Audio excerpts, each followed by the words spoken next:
हरे कृष्णा। आज हम श्रीमद् भागवतम के अध्याय 7 पे हैं। अध्याय 7 द्रोण पुत्रों को दंड। सबसे पहले हम प्रार्थना। नारायणम नमस्कृतम नर च नरोत्तम देवीं सरस्वतीं व्यासम ततो जय मुदीरते। ओम नमो भगवते वासुदेवाय। भगवान का नाम सुनने से और भगवान का नाम सुनाने से सबका उद्धार हो जाता है। जय श्री कृष्णा।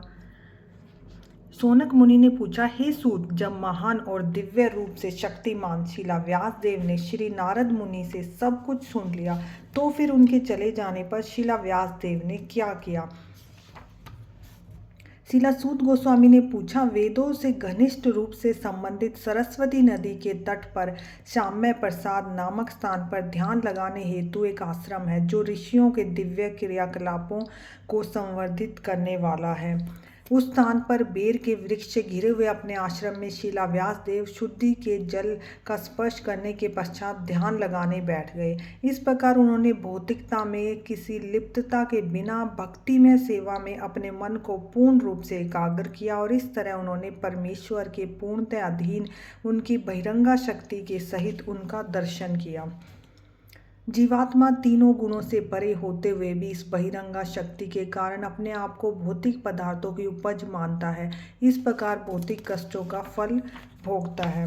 इसमें श्रीमद् भागवतम के इस श्लोक से हमें पता चलता है शिला व्यास देव जिसने सारे ग्रंथ और उपनिषद लिखे थे, जब नारद मुनि ने उनको कहा कि आप इसलिए असंतुष्ट हैं क्योंकि आपने भगवान के लीलाओं का वर्णन नहीं किया, तो उन्होंने ध्यान लगाकर यह निश्चय किया कि भौतिक लोगों को कौन सी हमें भागवतम सुनानी चाहिए। जीव के भौतिक कष्ट और उसके प्रति अनावश्यक भक्ति योग द्वारा प्रत्यक्ष रूप से शांत किया जा सके, किंतु अधिकांश मनुष्य इसे नहीं जानते। इसलिए विद्वान शिला व्यास देव ने इस वैदिक साहित्य का संकलन किया जिसका परम संबंध सत्य से है। इस वैदिक साहित्य के श्रवण मात्र से पूर्ण पुरुषोत्तम भगवान श्री कृष्ण की प्रेमा भक्ति का भाव तुरंत अंकुरित हो जाता है, जो हमें शोक, मोह और भय की अग्नि को तुरंत बुझा देता है। श्रीमद् भागवतम का संकलन कर लेने और उसका संशोधन करने के पश्चात शिला व्यास देव ने इसे अपने पुत्र शिला सुखदेव गोस्वामी को सिखाया, जो पूर्व से ही आत्म साक्षात्कार में निरत थे। शिला सूत गोस्वामी से पूछा, शौनक जी ने शिला सूत गोस्वामी से पूर्व ही निर्वर्ती मार्ग पर चल रहे थे, तो इस तरह वे अपने आप में प्रसन्न थे, तो फिर उन्होंने ऐसे वृहद साहित्य का अध्ययन करने का कष्ट क्यों किया? जो आत्मा में ही आनंद लेते हैं, ऐसे विभिन्न प्रकार के आत्माराम और विशेष रूप से आत्म साक्षात्कार के पथ पर स्थापित हो चुके हैं, ऐसे आत्माराम यद्यपि समस्त प्रकार के भौतिक बंधनों से मुक्त हो चुके हैं, फिर भी भगवान की अनन्य भक्ति में सेवा में लगे होने के इच्छुक रहते हैं। इसका अर्थ यह हुआ कि श्री भगवान में दिव्य गुण हैं, अतः वे मुक्त आत्माओं सहित प्रत्येक व्यक्ति को आकर्षित करते हैं। शिला व्यासदेव के पुत्र शिला सुखदेव गोस्वामी न केवल दिव्य शक्ति से युक्त थे, अपितु वे भगवान के भक्तों के प्रति अत्यंत प्रिय थे। इस प्रकार उन्होंने इस महान कथा का अध्ययन किया। शिला सूत गोस्वामी ने शौनक आदि ऋषियों को इस प्रकार संबोधित किया, अब मैं भगवान श्री कृष्ण की दिव्य कथा तथा राज ऋषि परीक्षित महाराज के जन्म, क्रियाकलाप, मोक्ष विषय वार्ताएं और पांडु पुत्रों द्वारा गृहस्थ आश्रम के त्याग की कथाएं कहने जा रहा हूँ। जब दोनों दलों और कौरवों और पांडवों के अपने अपने योद्धागण कुरुक्षेत्र के युद्ध स्थल में मारे जा चुके थे और मृतक योद्धाओं को यथा योग्य गति प्राप्त हो गई थी, तब भीमसेन ने गदा के प्रहार से मेरुदंड टूट जाने से धृतराष्ट्र का पुत्र विलाप करता हुआ गिर पड़ा, तो द्रोणाचार्य के पुत्र अश्वत्थामा ने द्रौपदी के सोते हुए 5 पुत्रों के सिर को काटकर मूर्खतावश उन्हें उपहार स्वरूप यह सोचते हुए अपने स्वामी को अर्पित किया कि इससे उसका स्वामी प्रसन्न होगा। लेकिन दुर्योधन ने इस जघन्य कृत्य की निंदा की और वह तनिक भी प्रसन्न नहीं हुआ। पांडवों के 5 पुत्रों की माता द्रौपदी अपने पुत्रों का वध सुनकर आंखों में आंसू भरकर शोक से विलाप करने लगी। इस घोर क्षति में डडासा बनाते हुए अर्जुन इस प्रकार बोले, हे देवी, जब मैं गांडीव धनुष से छोड़े गए तीरों से उस ब्राह्मण का सिर काटकर तुम्हें भेंट दूंगा, तभी मैं तुम्हारी आंखों के आंसू पोंछूंगा और वे तुम्हें सांत्वना प्रदान करूंगा। तब तुम अपने पुत्रों का अंतिम संस्कार करने के पश्चात उसके सिर पर खड़े होकर स्नान करना। इस प्रकार मित्र और सारथी के रूप में अच्युत भगवान द्वारा मार्गदर्शित किए जाने पर अर्जुन ने अपनी प्रियतमा को ऐसे कथनों से संतुष्ट किया। तब उसने अपना कवच धारण किया और भयंकर अस्त्र शस्त्रों से सुसज्जित होकर वह रथ पर चढ़कर अपने गुरुपुत्र अश्वत्थामा का पीछा करने हेतु निकल पड़ा। राजकुमारों का हत्यारा अश्वत्थामा अर्जुन को दूर से ही अपनी ओर आता देखकर अपने रथ पर सवार होकर डर के मारे अपनी जान बचाने हेतु भाग निकला। जिस प्रकार शिव के भय से ब्रह्मा भागे थे। जब ब्रह्मा का पुत्र अश्वत्थामा ने देखा कि उसके घोड़े थक गए हैं तो उसने सोचा कि अब मैं पास अंतिम ब्रह्मास्त्र का प्रयोग करने के अतिरिक्त कोई विकल्प नहीं है। चूंकि उसके प्राण संकट में थे अतः उसने पवित्र होने हेतु आचमन किया और ब्रह्मास्त्र चलाने हेतु मंत्र उच्चारण में अपने ध्यान को एकाग्र किया। यद्यपि उसे इस अस्त्र को वापस लेने की विधि नहीं पता थी।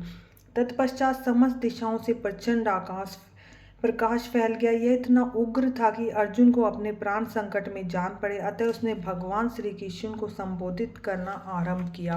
अर्जुन ने कहा, हे श्री कृष्ण, आप सर्वशक्तिमान परमेश्वर हैं। आपकी विविध शक्तियों की कोई सीमा नहीं है। अतः एकमात्र आप ही अपने भक्तों के हृदय में अभय उत्पन्न करने में समर्थ है। भौतिक कष्टों की ज्वाला में फंसे सारे लोग केवल आप में ही मोक्ष का मार्ग पा सकते हैं। आप आदि भगवान हैं जिनका समस्त सृष्टियों में विस्तार है और आप भौतिक शक्ति से परे हैं। आपने अपनी आध्यात्मिक शक्ति से भौतिक शक्ति के समस्त प्रभावों को दूर भगा दिया। आप सदैव शाश्वत आनंद और दिव्य ज्ञान में स्थित रहते हैं। और यद्यपि आप भौतिक शरीर या माया के क्षेत्र से परे हैं, फिर भी आप बद्ध जीवों के परम कल्याण के लिए, धर्म इत्यादि को स्थापित करने के लिए चारों सिद्धांतों का पालन करते हैं। इस प्रकार आप संसार का भार हटाने और अपने मित्रों, विशेषकर अपने ध्यान में लीन रहने वाले अपने अनन्य भक्तों को लाभ पहुँचाने हेतु अवतरित होते हैं। हे देवादिदेव, चारों ओर फैलने वाला यह घातक तेज कैसा है, कहाँ से आ रहा है? मैं इसे समझ नहीं पा रहा हूँ। पूर्ण पुरुषोत्तम भगवान ने कहा, मुझसे यह जान लो कि यह द्रौपदी पुत्र का कार्य है। उसने ब्रह्मास्त्र का प्रहार किया है। वह यह नहीं जानता कि उसके तेज को कैसे लौटाया जाए। उसने निरुपाय होकर असन मृत्यु के भय से ऐसा किया है। हे अर्जुन, केवल दूसरा ब्रह्मास्त्र इस अस्त्र को निरस्त कर सकता है। चूंकि तुमने सैन्य विज्ञान में अत्यंत दक्ष हो, अतः अपने अस्त्र की शक्ति से इस अस्त्र के तेज का समन करो। श्रील सूत गोस्वामी ने कहा, श्री भगवान, यह सुनकर अर्जुन ने शुद्ध के लिए जल को स्पर्श किया और भगवान श्री कृष्ण की परिक्रमा करके उसने अस्त्र को निरस्त करने हेतु अपना ब्रह्मास्त्र छोड़ा। जब दोनों ब्रह्मास्त्रों की किरणें मिल गई तो सूर्य के गोले के समान अग्नि में एक बृहद चक्र के समस्त बाह्य अंतरिक्ष और लोकों के संपूर्ण गगन मंडल को आवृत कर लिया। उन अस्त्रों में सम्मिलित अग्नि से तीनों लोकों के सभी मनुष्य बुरी तरह झुलस गए। सभी मनुष्य को प्रलय के समय लगने वाली सात्विक अग्नि का स्मरण हो आया। इस प्रकार जन सामान्य में फैली गड़बड़ी और ग्रहों के असन विनाश की देखकर अर्जुन ने भगवान श्री कृष्ण की इच्छा अनुसार तुरंत ही दोनों अस्त्रों को वापस ले लिया। तांबे के दो लाल तृप्त गोले के समान क्रोध से प्रज्वलित आंखों वाले अर्जुन ने अत्यंत दक्षतापूर्वक गौतमी के पुत्र को बंदी बना लिया और उसे रस्सियों से पशुओं की तरह बांध लिया। अश्वत्थामा को बांध लेने के पश्चात अर्जुन ने सेना के पड़ाव की ओर ले जाना चाह रहे थे। अपने कमल नेत्रों से देखते हुए भगवान श्री कृष्ण के क्रोधित अर्जुन ने इस प्रकार कहा। श्री भगवान ने कहा, हे अर्जुन, इस ब्रह्म बंधु को छोड़कर तुम दया मत दिखाओ, क्योंकि इसे सोते हुए निर्दोष बालकों का वध किया है। जो मनुष्य धर्म के सिद्धांतों को जानता है वह ऐसे शत्रुओं का वध नहीं करता जो असावधान, नशे में मुक्त, मनोरोगी, सोया हुआ, डरा हुआ, रथविहीन हो। न ही वह किसी बालक, स्त्री, मूढ़ प्राणी अथवा शरणागत जीव का वध करता है। ऐसे क्रूर तथा दुष्ट व्यक्ति जो दूसरों के प्राणों की बलि पर पलता है, उसका वध किया जाना उसके लिए हितकर है, अन्यथा अपने ही कर्मों से उसको अधोगति होती है। इसके अतिरिक्त मैंने स्वयं तुम्हें द्रौपदी से यह प्रतिज्ञा करते हुए सुना है कि तुम उसके पुत्रों के वधकर्ता का सिर लेकर आओगे। यह आदमी तुम्हारे ही कुल के सदस्यों का हत्यारा और आदताई है। यही नहीं, उसने अपने स्वामी को भी असंतुष्ट किया है। वह अपने कुल की राख है। तुम तत्कालीन इसका वध कर दो। शिलासूत गोस्वामी ने कहा, यद्यपि धर्म में अर्जुन की परीक्षा लेते हुए भगवान श्री कृष्ण ने द्रोणाचार्य के पुत्र का वध करने हेतु प्रोत्साहित किया, लेकिन महात्मा अर्जुन को यह विचार नहीं भाया। यद्यपि अश्वत्थामा अर्जुन के ही कुटुंबियों का नरशंख हत्यारा था। अपने प्रिय मित्र और सारथी सहित अपने शिविर में पहुंचकर अर्जुन ने उस हत्यारे को अपनी प्रिय पत्नी को सौंप दिया, जो मारे गए अपने पुत्रों के लिए विलाप कर रही थी। शिलासूत गोस्वामी ने कहा, तब द्रौपदी ने अश्वत्थामा को देखा, जो पशुओं की भांति रस्सी में बंधा था और अत्यंत घृणित हत्या के कृत्य के कारण चुप था। अपने स्त्री स्वभाववश उत्तम तथा भद्र होने के कारण ब्राह्मण रूप में उसके प्रति सम्मान व्यक्त किया। वह अश्वत्थामा का इस प्रकार रस्सियों से बांधा जाना सहन न कर सकी और भगवत परायण स्त्री होने के कारण उसने कहा, इसे छोड़ दो, क्योंकि यह ब्राह्मण है और हमारा गुरु है। यह द्रोणाचार्य की कृपा थी कि उसने धनुष बाण चलाने की विद्या और अस्त्रों को वश में करने की गुप्त कला सीखी थी। अपने पुत्र द्वारा प्रतिनिधित्व किए जाने के कारण वे अब निश्चित रूप से विद्यमान है। उनकी पत्नी कृपी सती नहीं हुई, क्योंकि वे पुत्रवती थी। हे धर्म के ज्ञाता परम भाग्यशाली, यह आपको शोभा नहीं देता कि आप सदा से पूज्य और वंदनीय गौरवशाली परिवार के सदस्य के शोक का कारण बने। हे स्वामी द्रोणाचार्य की पत्नी को मेरे समान मत रुलाओ। मैं अपने पुत्रों की मृत्यु के लिए संतप्त हूँ, कहीं उसे भी मेरे समान निरंतर रोना न पड़े। यदि इंद्रिय तृप्ति में निरंकुश बनकर राजकुल ब्राह्मण के कुल को अपमानित और कुपित करता है, वह क्रोध की अग्नि समस्त राजकुलों को जला देती है और सबको दुख पहुंचाती है। शिलासूत गोस्वामी ने कहा, हे ब्राह्मणों, राजा युधिष्ठिर ने रानी के वचनों का पूर्ण समर्थन किया, क्योंकि वे धर्म के नियम के अनुसार न्यायोचित, गौरवशाली, दया और समता से पूर्ण थे।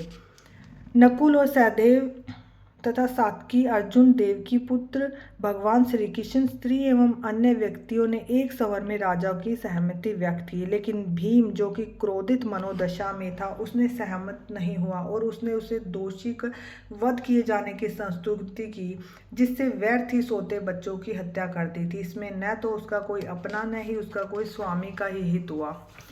भीम, द्रौपदी व अन्य व्यक्तियों का वचन सुनकर चतुर्भुजी भगवान ने अपने प्रिय सखा अर्जुन के मुख की ओर देखा और मानव मुस्कुराते हुए बोलना आरंभ किया। भगवान श्री कृष्ण ने कहा, किसी ब्राह्मण का वध नहीं करना चाहिए, किंतु यदि वह आदताई है तो उसे अवश्य मानना चाहिए। ये सभी आदेश शास्त्रों में है। तुम्हें इन्हीं का कार्य करना चाहिए। तुम्हें अपनी पत्नी को दिए गए वचन को भी पूरा करना है और तुम्हें भीमसेन तथा मेरी संतुष्टि के लिए भी कार्य करना है। उसी समय अर्जुन सिंह भगवान के विरोधाभासी आज्ञा का उद्देश्य समझ गए और इस तरह उसने अपनी तलवार से अश्वत्थामा के सिर के केश तथा मणि दोनों अलग कर दिए।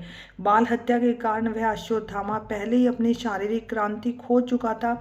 अब शीर्ष की मणि और शक्ति और भी कम हो गई। इस प्रकार उसकी रस्सियां खोलकर उसे शिविर से बाहर निकाल दिया।